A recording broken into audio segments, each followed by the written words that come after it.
Nazism and cinema. Nazism created an elaborate system of propaganda, which made use of the new technologies of the 20th century, including cinema. Nazism courted the masses by the means of slogans that were aimed directly at the instincts and emotions of the people. The Nazis valued film as a propaganda instrument of enormous power. The interest that Adolf Hitler and his propaganda minister Joseph Goebbels took in film was not only the result of a personal fascination. The use of film for propaganda had been planned by the Nazi Party as early as 1930, when the party first established a film department. Background: the Nazis were early aware of the propagandistic effect of movies, and already in 1920 the issues of the Racial Observer included film criticism. The SS philosopher Walter Julius Blome published the book The Soul of the Cinema: Commitment to the Movies in 1922. In September 1923, Philip Nickel produced a documentary of the German Day in Nuremberg, where the Battle League was founded, shortly before the beer hall putsch. Hitler wrote about the psychological effect of images in Mein Kampf.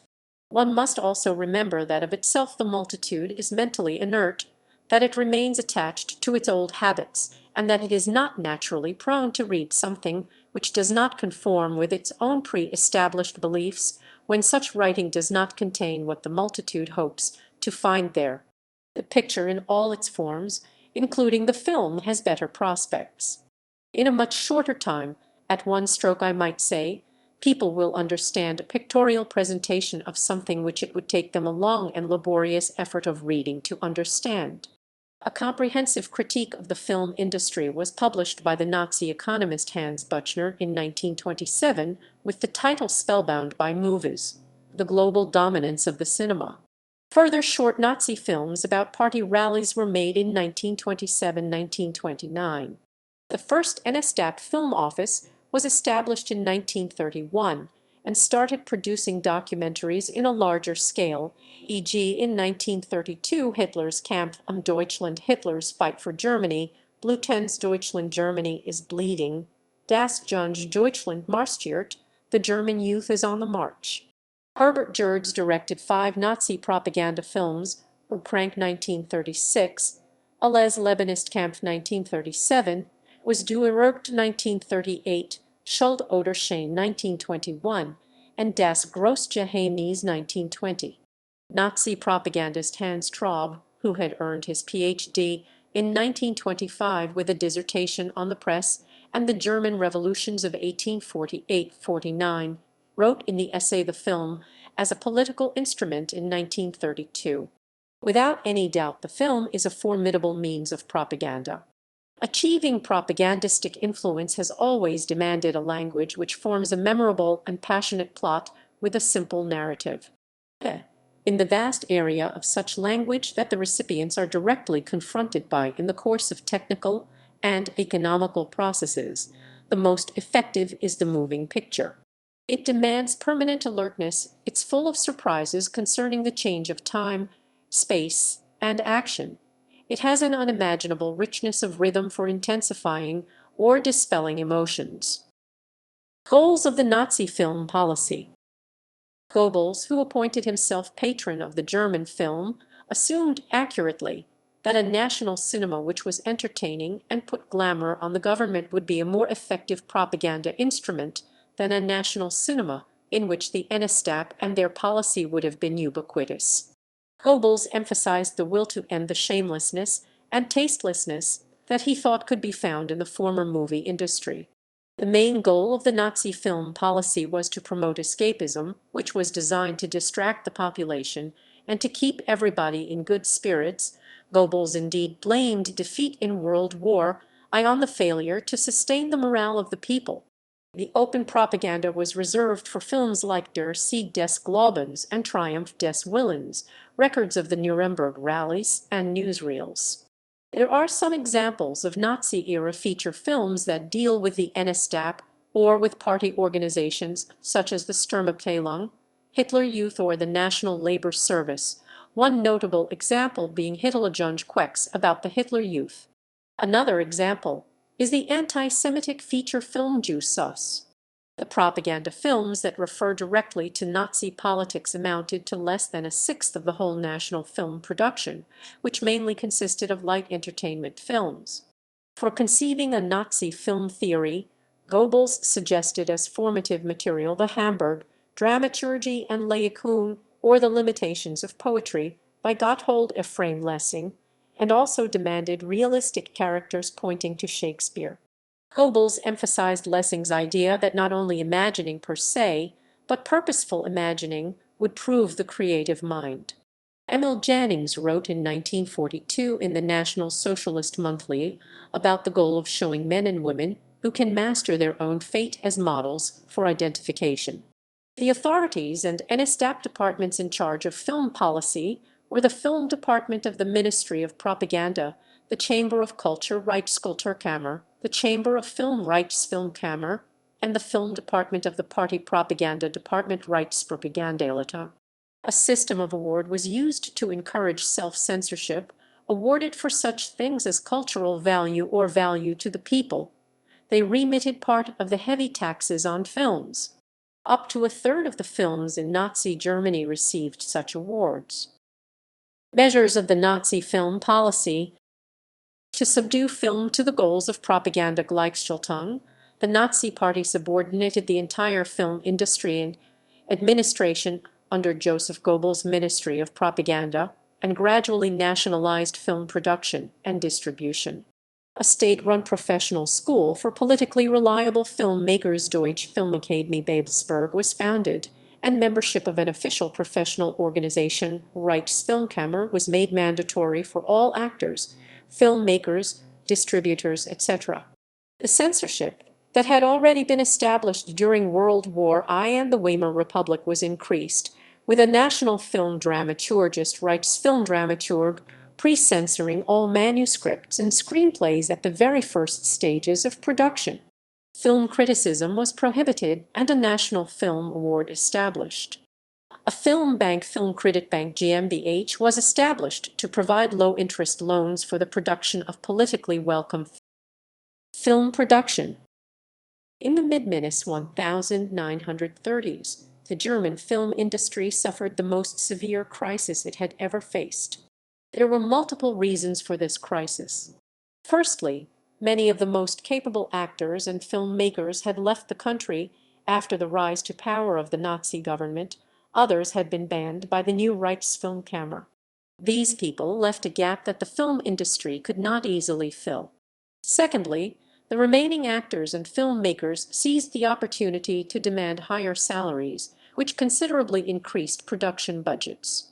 Consequently, it became more and more difficult to recover production costs.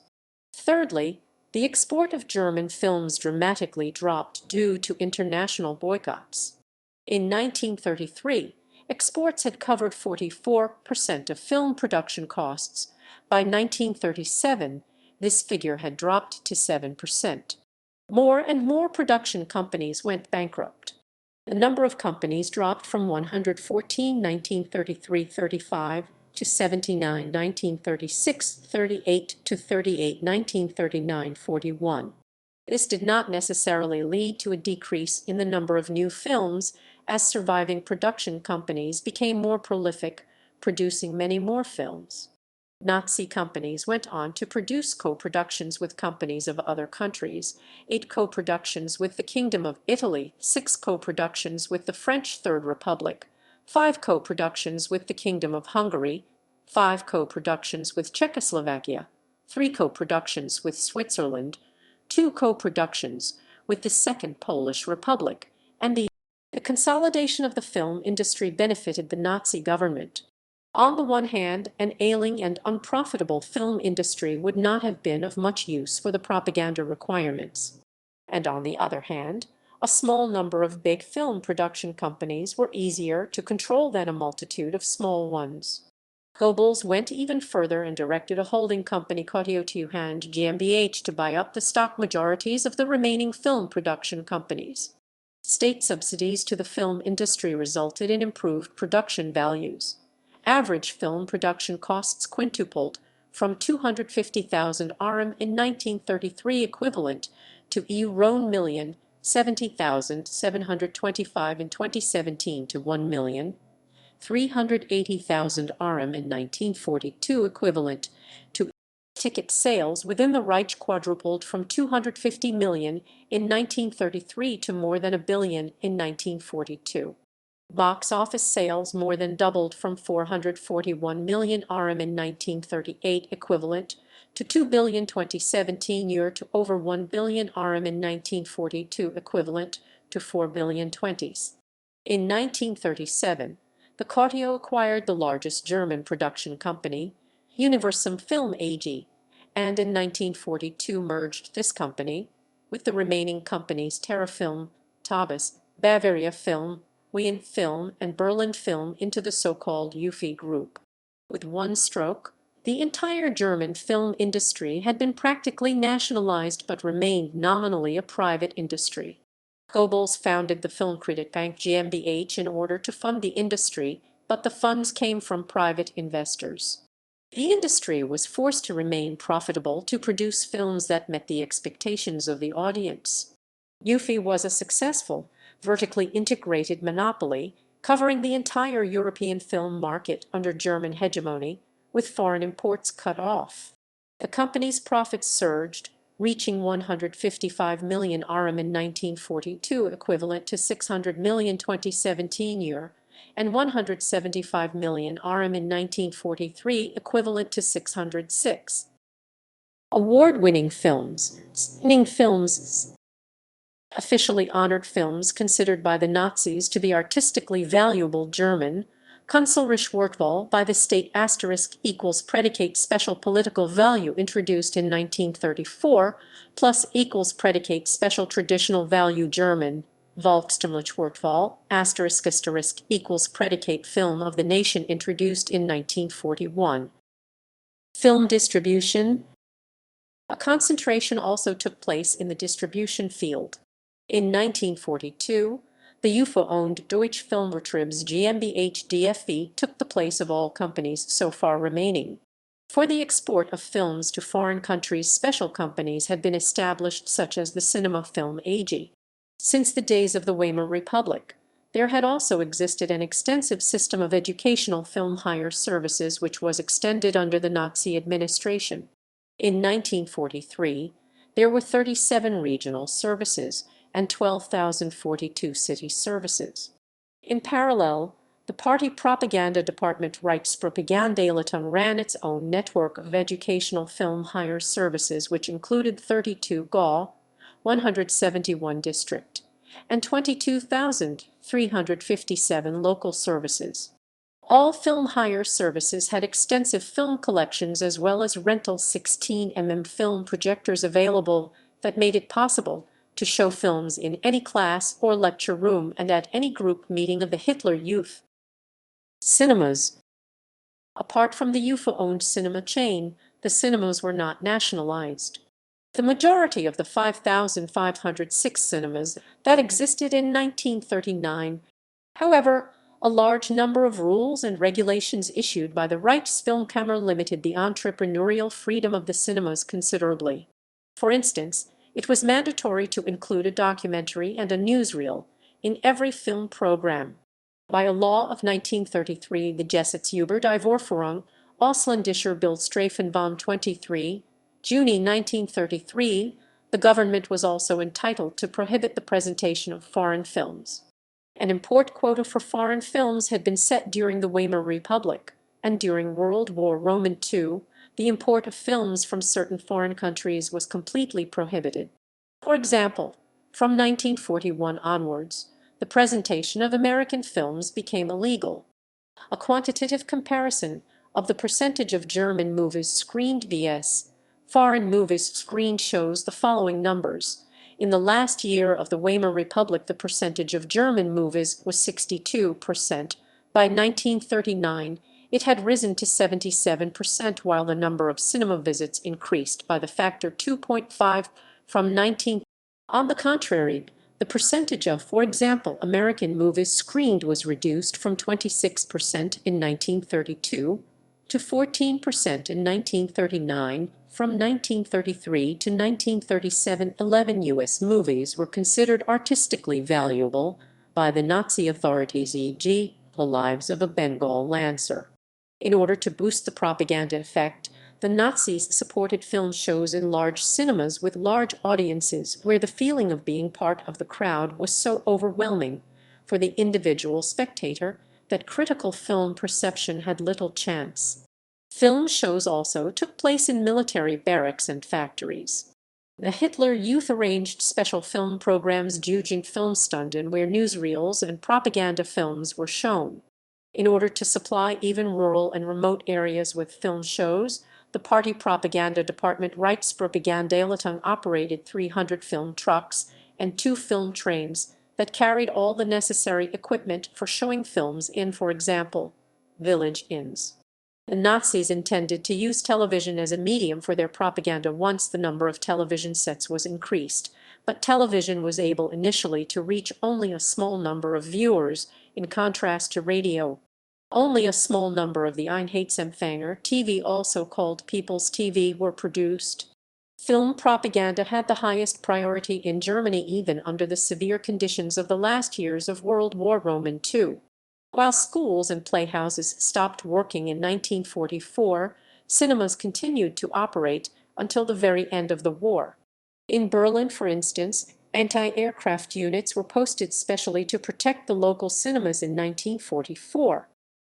Star system. There always had been film stars in Germany, but a star system comparable to the star system in Hollywood did not yet exist. Various Nazi leaders denounced the star system as a Jewish invention. However, in order to improve the image of Nazi Germany, Goebbels made great efforts to form a star system. After Marlene Dietrich and Greta Garbo had gone to Hollywood and could not be persuaded to serve the National Socialist film industry as figureheads, new film stars were promoted. The best-known example is the Swedish actress Zara Leander, who was hired in 1937 by UFA and became the most prominent and highest-paid German film star in only a few years. The publicity campaign for Leander was run by the press office of the UFA, which concealed her past as a film actress already well known in Sweden and put their money right away on her charisma as a singer with an exceptionally deep voice. The UFA press office provided the newspapers with detailed instructions on how the new star would have to be presented, and even the actress herself had to follow detailed instructions whenever she appeared in public. This kind of star publicity had not existed in Germany before. Prominent politicians such as Hitler, Goebbels, and Hermann Göring appeared in public flanked by popular German film actors. The female stars in particular were expected to lend some glamour to the dry and male-dominated NSDAP events. Hitler's preferred dinner partners were the actresses Olga Tishikawa and Lil Dagover, and from 1935, Hermann Göring was married to the popular actress Emmy Sonnemann. The relationships of Goebbels to several female film stars are also notorious. Magda Goebbels left a screening of the film Die Reise nach Tilsit because it seemed to her too close a telling of her husband's relationship with Lida Barova, which had resulted in the actress being sent back to her native Czechoslovakia. Personal proximity to the political leaders became a determining factor for the career success of film actors. An informal system of listings decided how frequently an actor would be cast. The 5 categories extended from to cast at all costs even without a vacancy, for instance, Zara Leander. How crucial the film stars were for the image of the National Socialist government. From that time on, they could deduct 40% of their income as professional expenses. The Nazi film theorist Fritz Hippler wrote in his 1942 book Contemplations on Filmmaking, "Enough has been written as to whether celebritism is beneficial or harmful, but one way or the other. It cannot be denied that throughout the world a main motive of people going to the movies is to see the faces they know and love," and Hitler suggested that the stars to be chosen non-German actors in the Nazi cinema were, e.g. Zara Leander, Marika Rock, Lida Barova, Pola Negri, Adina Mandlova, Johannes Heesters, Ivan Petrovich, Laura Solari, Angelo Ferrari, Rossano Brazzi, Nikolai Fyodorovich Kalin, Boris Alekin Russian, Igo Sim Polish, Rosita Serrano Chilean. The Russian Viktor Turjansky and the Hungarian Jezza von Bovary were popular non-German directors. In 1944, Joseph Goebbels issued a now infamous list with irreplaceable artists called the Gottbegnadeten list, which included people such as Arno Breker, Richard Strauss, and Johannes Heesters. During World War II, German film stars supported the war effort by performing for the troops or by collecting money for the German winter relief organization Winterhilfswerk. Although most of the male stars were exempted from military service, some such as the popular Heinz Rühmann participated in the war as soldiers, often accompanied by newsreel film crews.